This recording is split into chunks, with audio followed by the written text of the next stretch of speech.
స్నేహితులారా, ఇప్పుడు మనం మాట్లాడబోయేది ప్రపంచంలోని అద్భుతమైన నగరాల్లో ఒకటైన పెట్రా గురించి. దీనిని చాలా మంది రహస్య నగరం లేదా రాతిలో చెక్కిన నగరం అని కూడా అంటారు. పెట్రా జోర్డాన్ దేశంలో ఉంది. ఎరుపు రంగు రాళ్ల మధ్య ఎడారిలో దాగి ఉంటుంది. ఇది ప్రపంచంలోని 7 వింతల్లో ఒకటి. ఇప్పుడు మీరు అనుకుంటున్నారు కదా, దీన్ని ఎవరు కట్టారు?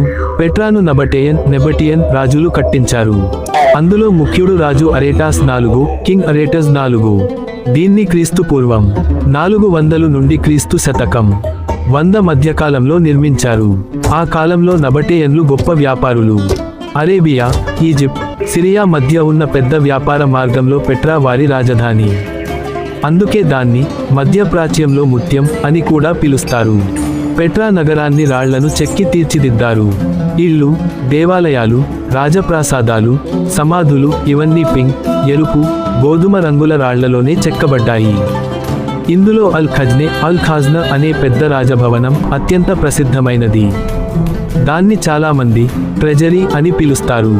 అది ఒకే రాతిలో చెక్కబడి ఉంటుంది. 2 అంతస్తుల భవనం లాగా ఉంటుంది. అద్భుతమైన శిల్పకళా మాస్టర్ పీస్. దీన్ని చూడటానికి ప్రస్తుతం ప్రపంచం నలుమూలల నుంచి లక్షల మంది పర్యాటకులు వస్తారు. 2007లో new 7 wonders of the world జాబితాలో కూడా పెట్రా చోటు దక్కింది.